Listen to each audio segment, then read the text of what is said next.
another foundering car. Just had a presentation of the opening of a lab of a friend and a business colleague. He really made an excellent progression. In 70 years he turned it into an astonishing new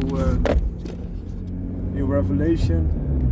So much work has been done, but also where he is standing now with such a good team, such a good innovation, and very sleek presentation, and a very nice lab as well. Such a beautiful thing to see someone succeed that you know that has worked so hard, and you know also yourself, you know them on a personal level, and also see the people around them benefiting and also being very proud of the success that he has made possible.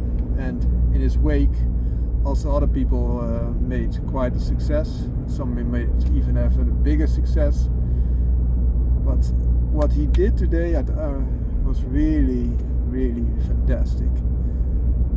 They all prepared of course for this, but it was such a sleek, nice and a good presentation. Not only the speech and the presentation that he held there together with his team and all the facets of his work, and of their work, the teamwork so to say, were really good brought to life. All the specific disciplines, but also such a nice lab, a totally glass lab for demo purposes, and also nice that he has the state-of-the-art technology. And even the little dining snacks that they had were such in a lab, how do you say this? Brought into a lab context with dry ice and all other very nice fancy stuff. And also the people serving you in lab coats with the safety goggles on. Such a beautiful thing. It really made my heart very proud of what he succeeded in, and also you want your comrades, you want your peers to be successful. I never get it that there are some people that are a little bit envious when someone is reaching a pinnacle. Of course, you might also want to have that, but why would you be jealous that you do not want your peers to succeed or be better than you? I think it's a very nice thing. If you have people around you that are successful and already reached some success, that's a better thing than that you're the best one of your group all the time. You cannot be the best one of your group all the time, because you want to learn something. If you're the smartest, if you're the smartest person in the room, you are in the wrong room. Found my car out. So the sun is now setting slowly, which gives a great ambience for the driver enthusiast. In my opinion, I think this is such a nice moment of the day to drive. I also really like the sunrise, because you get all those colors and you're driving, and then you have a destination, but there's also so much happening there that it really gives you the sensation. It's hard to put into words, but the sensation that you're really traveling, and the change of scenery so to say, and that's so magnificent in this twilight zone that you go between states. That's such a beautiful thing. I really love that. I also really love the roads when they are meandering, so going from one side to the other, and they are just begging you to be driven, especially on the back roads. But sometimes you also have like this very nice pieces of highway that are so much going from one direction into the other, and that you can get quite a good cornering speed in, and you feel the G-forces pushing you. Of course, the engine is still not warm, so you're not exploiting it to full extension and within the gears, but you still can really enjoy it, waves of torque like this little car has, the Suzuki Swift Sport. There's even more torque per kilogram than the Mini Cooper Express, and which has a 2-liter very torquey engine with 280 Newton meters, and this is 235 Newton meters, but it's so much lighter the car that per kilogram you have a better torque to weight ratio. I hope that you enjoy the view for yourself. It's hard to show it to you because, yeah, of course I'm driving, but otherwise I'm driving now through fields and see the sun is slowly sinking in. That's such a beautiful thing, and I know because I have quite a trip to make, almost 200 kilometers from where I am now, that I can enjoy all this coloration that will come to you, and you can just savor them and enjoy them and really love the amount of colors and the tints and the different lighting, and also the traffic will change, because now there are still some people driving home from work, but it will decrease and decrease, and then you're almost alone on the road with some other people that are still driving, so you feel connection with those people, but you really can enjoy the roads for yourself almost. Hope you liked this little video. Found my car out.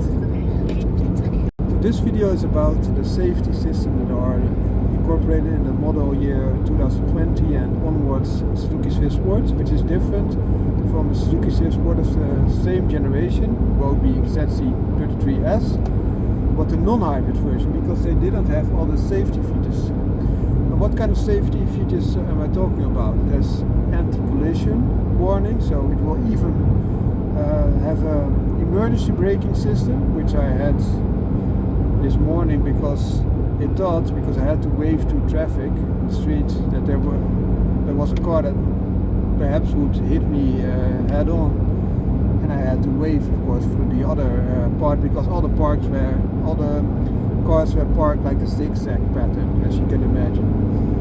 And then I think, yeah, you can switch it off, that's the good thing, you can switch it off in the Suzuki Swift Sport.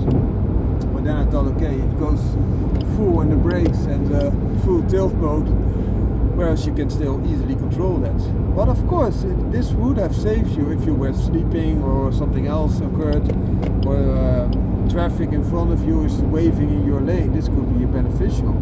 So I understand it, and I also understand that now you hear another beep, because it could have been that the other car would go into my lane. So it will also beep if there's some movement in the lane that you want to go, but the other car was already going out of the lane. And also other safety features. So for example, if you cross the markings of your lane, it will also give a sound or show you something. And you can even make it tremble and steer you back if you try to have the lane keeping assist in. It will also accelerate and brake when you use adaptive cruise control.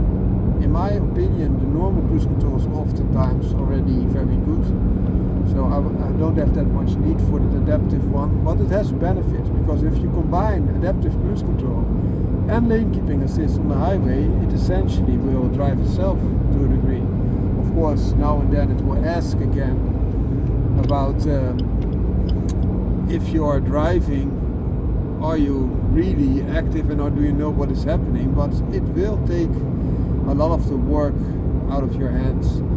It can also offer you some benefit if you have to look at something or look at the map or whatever. This is beneficial, of course. So I have a little bit of a love-hate relationship with these systems. I think sometimes, almost always, if you're a good driver, they are overzealous, these systems. But on the other hand, even a good driver can have a bad day, and then it is beneficial that you have an additional safety net. And the benefit, as I mentioned, you can switch them off, and you can switch lane keeping assist off, you can switch off parking assist, you can switch off anti-collision warning. I think even emergency braking can be turned off. You can also switch off the auto start-stop system. So there are a lot of things that you can just switch off, including traction control as well. Traction control will help you when there's little traction, so it will limit the output the engine gives to the certain wheels. So you have only two wheels that the traction is on, out of both front wheels. But it's an additional safety feature that will help you prevent slip. but also have a little bit more fluency there. Found my car? Out. So next to the safety features that most people know, like anti-collision warning, emergency braking, this car, the Suzuki Swift Sport Hybrid, also has some additional features. So in your mirrors you see when you're trying to overtake or you want to switch lanes, if you're overtaking and the other car is still in the blind spot or is in the lane beside of you, it will give an indication in the mirror. So to the right you see to the right what's happening there, and to the left you see to the left. If there's something, even if it's outside the mirror, it will show it to you if it's functioning, and it does. Another benefit is that they also have a monitoring system when you're driving backwards or in reverse. You have of course your camera system, you have your parking sensors, which is oftentimes seen in a lot of cars, but it also gives you a rear traffic crossing alert. So if someone is on the lane, so you're driving like this backwards, and if someone in the lane that you're trying to drive into is some passenger, could be a child or someone on a bike, so that's lane crossing assist, also from the backward view. So if someone is not in your scope of your camera or in your scope of your rear view mirror, but is already on the lane that you try to access, it will alert you, which is very beneficial. So there are a lot of safety features, which these two I really like. And I also like a car that gives you, for example, some lighting effects. I don't like the beeps so much, but they are of course there. So for example, if you fell asleep or whatever, it's there to trigger you, to get your alert again. So that's the mechanism behind that, the rationale behind using all those beeps, which are oftentimes overzealous but can help you to just prevent wars. Found my car? Out. So this is another found my car video, and the question is, if money was no object, which car would I drive? My perfect car in a lot of situations was the Tesla Model S, but if money was no object, the Tesla Model S is extremely fast, extremely good accelerating, and extremely good at traction, and also offers a lot of space that you can take a lot of stuff or people with you.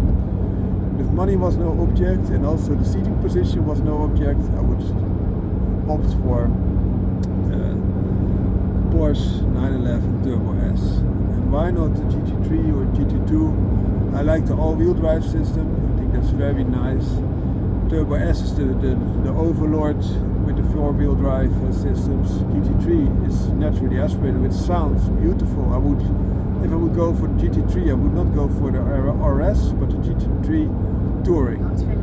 Because then you have a car with all the benefits, but still a back seat, and it is a little bit more subtle. I don't like the enormous big wings, and also the subtle effect of the Turbo S is more close to my heart. I like also the shape of the car a lot more without that extremely big spoilers on it, and it still has all-wheel drive. So you have superior traction, you can use it every day. You still have a back seat that you can take two people with, small people, that must be said.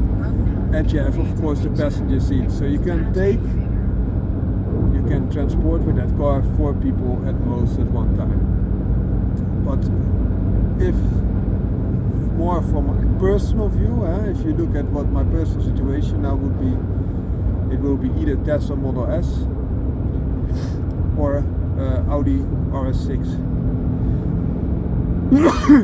And the Audi RS6 has a lot of benefits. Of course, Tesla Model S gives you a lot more bang for your buck, because in the Netherlands you don't get robbed blind by BPM, but the money was no object. And the Audi RS6, there goes an XKR of Jaguar, also a fantastic, nice car. But the Audi RS6 also gives you a lot of performance, all-wheel drive also, but you have a lot of storage because it is an estate and you don't have to charge it all the time. But the Tesla Model S, even though it might have some bang for the buck over the RS6 and money was no object, there's also something that you never have to visit a petrol station again. So of course, Filling your car with petrol gives you flexibility and is very fast, which is beneficial.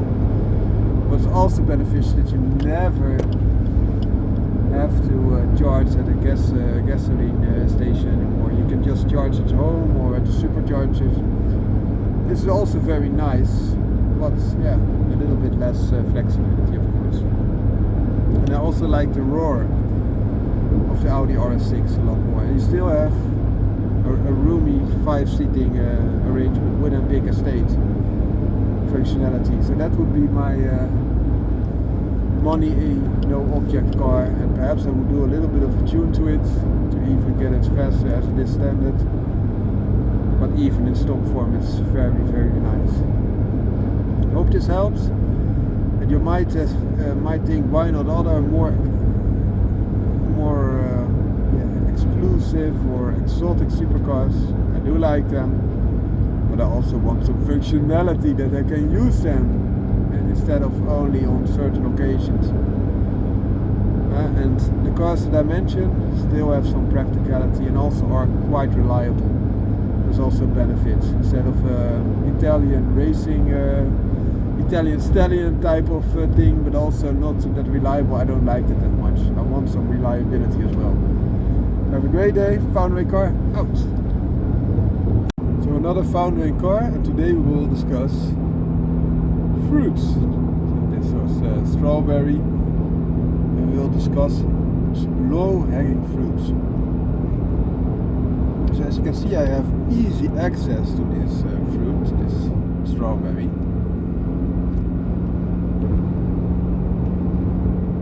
It makes it very beneficial, easy achievable, and still very good source of energy. And it's the same with low-hanging fruits. A low-hanging fruit in the business sense that you can do, reach out to it in easy wins. And those easy wins you should always try to chase, so that you can get the benefits of that low-hanging fruits in your system. Example. So for example, you have a business that works in the medical field, like the business that I'm involved with at the moment, which is a business involved in IVF. And if you can then have an additional clinic involved with your desk, that's a low-hanging fruit. So you already have your system, a clinic is enjoying it, they have reaped the benefits of your innovation, and then you add another clinic to that. So that's a very easy example of low-hanging fruit. But another example could be that, for example, you predict embryo implantation, but perhaps you can also predict something else that's beneficial to those same IVF clinicians. So you could think of additional ways that there are within the reach that you already have, or close by, so you don't have to overreach, you don't have to invest all the time or efforts or resources to get there, but they are achievable, very easily achievable, and they offer oftentimes very good nutrients for you to savor, so additional success, which also feed your company so that they can have the higher goals. That you, for example, if you're climbing a mountain, if you already can have the low-hanging fruits, the lower phases of that mountain conquered, it will be far easier to also challenge the remaining part of the mountain. Whereas if you still are not achieving that lower hanging fruits on the lower parts of the mountain, and you want to go for the top in one go, it will be far harder to do so. But in the analogy of the mountain, oftentimes they have mountain huts, so even if you make it to part of it, you can already rest again and feed yourself with some calories and then the water, for example, and then proceed. That's the lesson that I try to convey here. If there are some things that you can easily do which will directly benefit your company, I would always advise you to do so. because it will make your company a lot stronger and also your position a lot stronger. And thereby also those longer reaches, more attainable, better achievable, and you will have a better chance of making those. Whereas if you directly reach for the top, you might be successful, but you might also not be successful. Whereas with the low-hanging fruit approach that I mentioned, you will be successful. You might be not as successful directly, but you will also advance your position towards the top position that you want to go. And please remember, a low-hanging fruit is something that's achievable, but also very beneficial. It's a treat when you get there. Founder in car? Out. So hello, another founder in car, and today we will discuss a new phenomenon for many entrepreneurs, which is called growth hacking. So growth gives you a little bit of insight what the purpose is, you want to expand, and hacking you want to do it in an innovative, experimental, new way. It's more efficient than the normal way. For example, hacking a system, then you have access to it, so it will be easier, it will be made easier. We had computer games, and in the past, of course, there were hacking codes which gave you a superstar status, or for example, gave you at an earlier stage of the game when you haven't had passed all the milestone points, already access to the later levels, for example. And that's a little bit what growth hacking is. So why is it important? Of course, every company wants to grow, and by growing you have less change of the hours that the founder, for example, puts in as a relationship to the income it generates. So if it grows, you have other factors, could be other people in your company or other income streams, that will just attribute to the success of the company and thereby also to the success of you as an entrepreneur.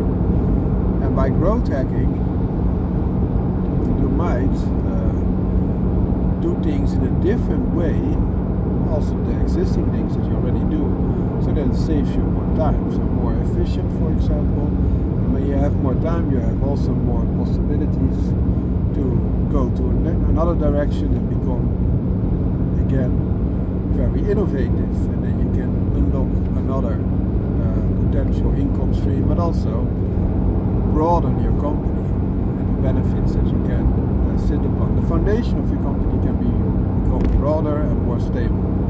So that's very important, of course. Growth hacking is oftentimes a term that many people associate with marketing, so conversion rates, for example, is it able that you can convert clicks on a website into more buying results, or when you display your advert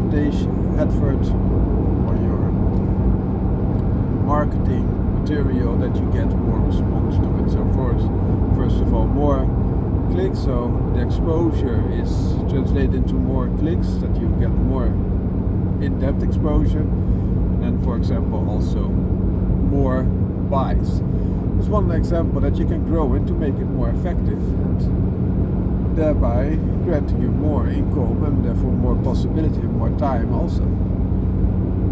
That's just one example, but I think even as a, we call it ZZP'er, zelfstandige zonder personeel, so it means that you're self-employed without having other persons in your company, just you. Even self-employed people without personnel can benefit of this growth hacking, because you can look at different directions, and sometimes that growth hacking is even, instead of looking at more directions, looking at less directions. That might sound contradictory, right? But perhaps your real passion is doing one thing, and now you're just doing all the things that you can to get some income, because I want to do this one thing, but I need all those other things to just survive. But perhaps focusing on that one thing will bring you more income than doing all those other things. And why is that? Because you're good at it, you have passion for it, and you like to do it, so you don't mind to go the extra mile. You want to make it close to perfect. And if so, as an example, for example, you're a writer and you're writing for all kinds of journals, perhaps even papers, and also for hospitals and manufacturers, etc. But your real passion lies there to make, for example, patient leaflets and to convey the message of a company into material on the website. Perhaps if you focus on that, you can triple the income that you generate at this time when you're doing all kinds of things, because you have a focus and you're good at that, and one success leads to another, and then you are in your respective field the expert, the go-to. That's the trick. In that example, sometimes also reaching out. You already have one trick, and you can have some low-hanging fruits that makes it better. You can analyze the process. Where can I improve to make it more efficient, faster, more beneficial for my customer? And also sometimes, if you have already had a lot of experience, perhaps you are able to increase your rate. Even if you're one person, or the rate of your personnel. You can also hire new personnel if there's a growth area. And a lot of people did that also with COVID. Those companies that went anti-cyclic, so the cyclic ones went down also with COVID, but some companies went anti-cyclic. They grew a lot during the COVID pandemic. And then they had additional personnel, but they didn't know if they could maintain that level. So they had it in a flex rate. So the personnel was attracted, then they hit the targets that they want to get, benefited the company, and if it then collides all, because the market demand changes or some other players jump in that are just so big that they will blow you out of the water, you still have the flexibility that you can then adapt again to a smaller core that perhaps you were before that the trends changed and an opportunity arose. But you will have more flesh on your bones because you made do with the trend, and you benefited from it. So you grew, even if the personnel is back to the same core. You have more means, you have more experience. You already were successful in scaling up very rapidly. And that are lessons that are very valuable, of course. So, a long story short, there are many ways to growth hack. I think you should not only think at the marketing side, also the operations can be growth hacked, or the customers that you try to reach. This is also a little bit marketing, of course, but also the innovations. So not only the process, operations, the customer base, but also innovation. What can you do? What can you do to improve upon your products? Make it faster, better, stronger. You know that song. And that's growth hacking. Founder in Car, out. So another founder in Car, and today we will discuss my favorite car brands and why. I have some car brands that you might not think that are that good, but I will also show you and talk you through why I think those car brands are very nice. One of the car brands that I really like is Porsche. I also like Suzuki, and that might be a little bit different. I like Abarth as a brand a lot, and I like Mini, and I like also Dacia. So I will just leave it at those 5 brands for now, because that's easy. I had a very big passion with Honda, which I still like, so that could be the bonus one, the 6th one.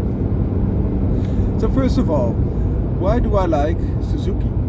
Suzuki, I drive now Suzuki Swift Sport. I had in the past a Swift GTI, so that's one of the first generation sporting the Suzukis. I also had 2 Ignis Sports, HD81S is the code name. This was in Japan also named a Swift Sport, but in Europe it was an Ignis. And I'm now driving this latest incarnation of the Suzuki Swift Sports, the hybrid. So I have quite a passion with this brand, and that gives you a little bit of background. But what do I really like about Suzuki? They are very reliable. The current car gets 6 years of warranty. It gives you a lot of insight about the reliability. They are not overpriced, but they offer a lot of functionality and a lot of options that a lot of other cars you will pay thousand euros. And they have one main focus point, and that I like the most. The main focus point is to have a simple system that really works in real life conditions. For example, this Swift Sport has a hardtack platform, which makes it lighter, stiffer, and also more roomy, while the external dimensions are not that much increased, which is fantastic. How many manufacturers make their car like that? More simple, stiffer, and still all the additional hardware for safety features, etc. can be plugged in. And you have a lot of interior room with minimal exterior dimensions. And the lightness is such a good thing. If you compare this with other cars, this is 995 kilograms. And this is very heavy Swift Sports of this generation, because it already had the hybrid system in. Then you look at the hybrid system, look at the Toyota Yaris, also the same B segment like the Swift, but it's so much heavier.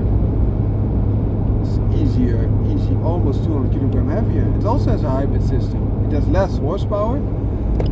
So what happened here? And it also does not have a turbo and intercooler like this Swift Sport does have.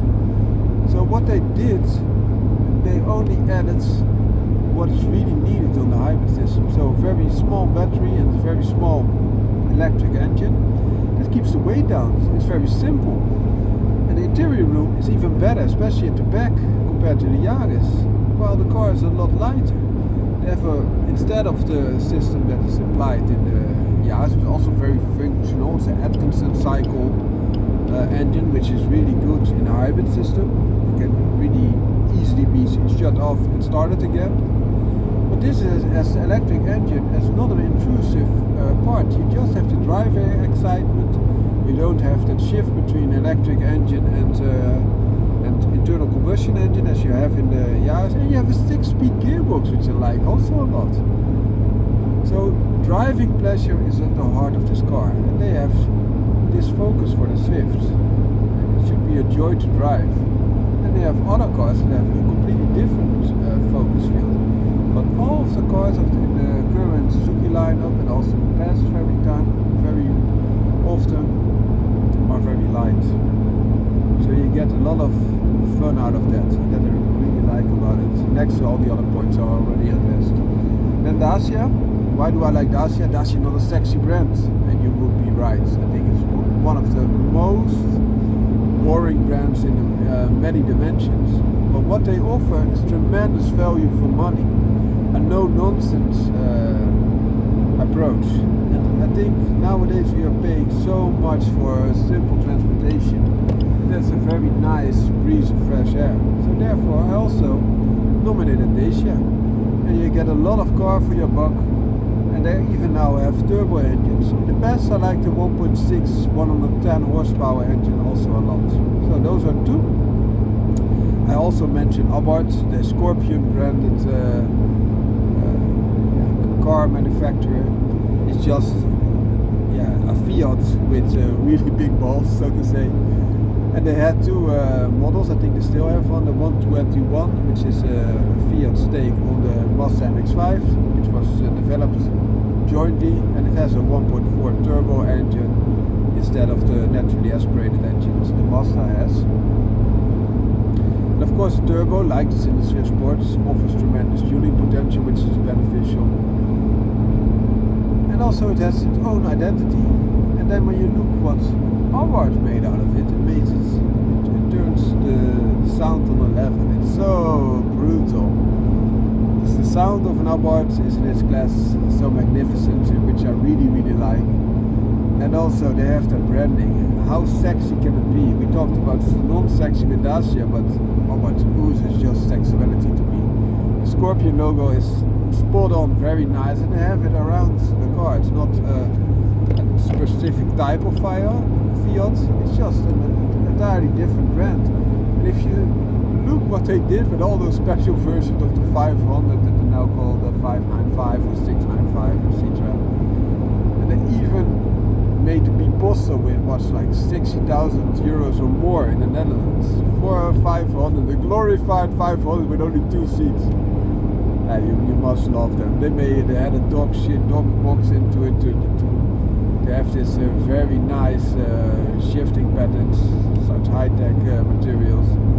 But in its essence, it is a far less competent car as you compare it to this Suzuki Swift Sport. It has 5 doors, it's even lighter, and you could also tune that to the moon, and then you have a better car, in my opinion. But I really like the brand Almart. I like the logo, I like the branding. They make it stiff, they make it loud, they make it just mischievous, which is I really like. I also like the adverts that they make, the marketing. I really love this small company that has such a nice, stingy taste that they just deliver. From a non-exotic and achievable standpoint, I think you will be hard-pressed to be better off to have something exclusive and the experience of a real supercar type of deal than with Almart. So that makes 3. I also mentioned that I like Mini. And why do I like Mini? They have one concept, only Mini, and they make so many models out of them. They have the really nice retail styling, and I think it's just a very nice brand all in. I don't like that they are getting a lot heavier lately, and also the playfulness is now removed to a big degree. I think this is more the spiritual successor than the current Mini of the heyday, because it's more simple, more lightweight, and more cleverly designed. But hey, Mini is Mini, and I think it's a very nice brand. Also, BMW has added over the years a lot of quality to the brand. In the past, they started with Chrysler source engines, then they had a PSA, so Peugeot and Citroën source engine, which I also did not like. But where they are sitting now, with the Cooper with a 1.5 turbo 3-cylinder, which is just the plug and play, because they have only 500cc per cylinder through the entire BMW range, so to speak. And also the 2-liter for the Cooper S and the John Cooper Works, which are just magnificent power plants to begin with. So I like that brand as well. So we are up to 4 now, I think. Now remembering what the 5th was. Porsche. Now why do I like Porsche that much? Porsche really makes dedicated sport cars. You can forget the entire different branching of Porsche, because now they lean so much on sport utility vehicles, the Macan and also the Cayenne before that. But the heart and soul of Porsche is the 911, and it was that all over, and that gives you a supercar that can shame many a hypercar, especially in a Turbo S configuration or GT3. I drove the GT3 on the circuit of Assen a whole day, the GT3 RS Carbon Edition, and it was a magnificent car. Really, really so hard on the brakes. Such a visceral experience when you also have such a high revving, naturally aspirated engine. It's just perfect and very light.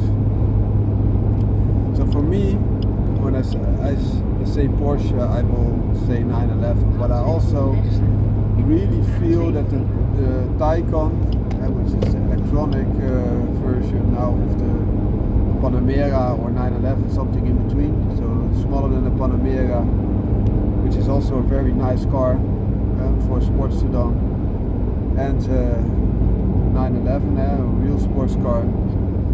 It's a very nice proposition. So they bring also in the electric car a lot of emotion and functionality. And they will also increase the benefits that Tesla is bringing to the table, because they will keep each other sharp. So those are the 5 brands I really like at the moment. And the sixth one was the bonus one, which is Honda. And I have a very long relationship that I admire Honda because of the VTEC. They had a very high, how do you say this?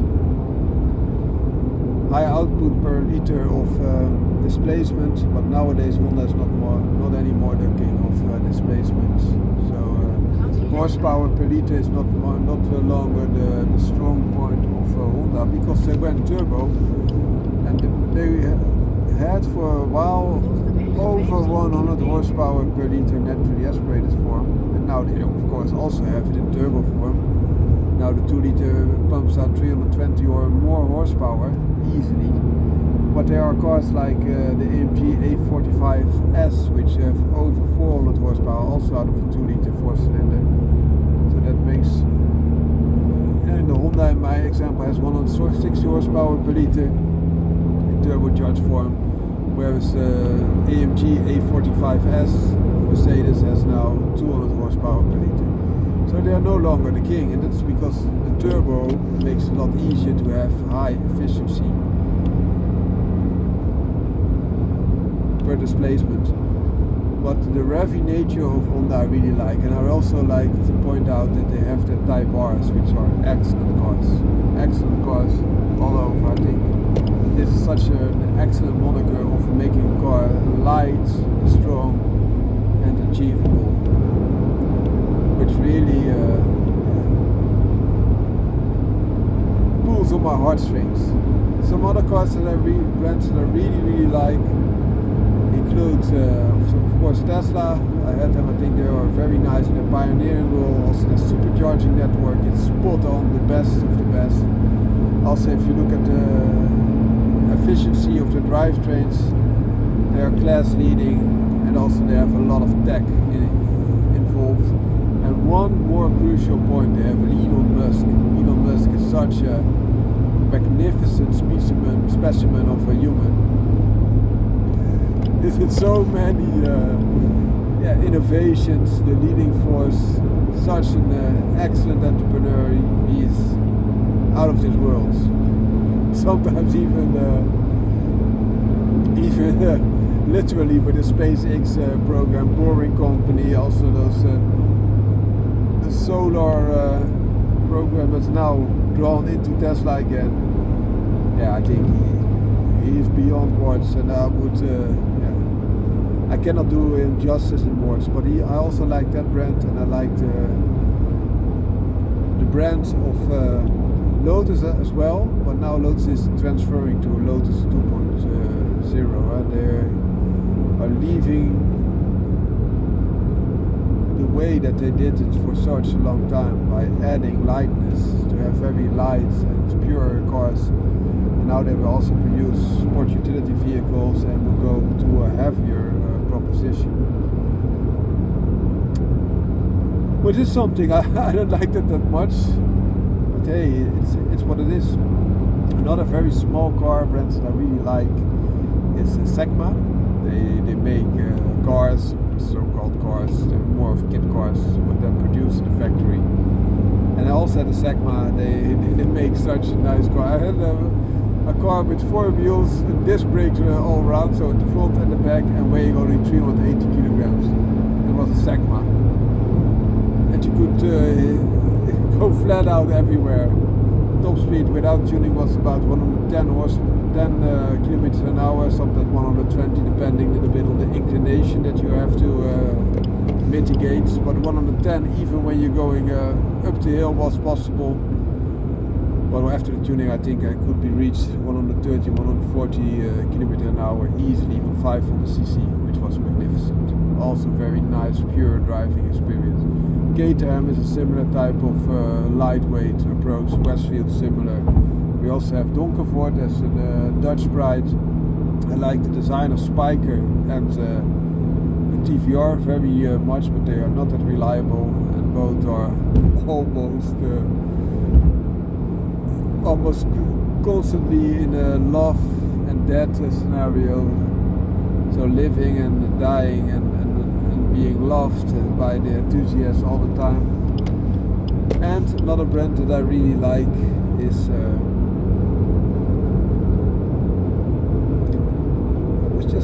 about it. Now it's lost my mind again. Oh, Beam.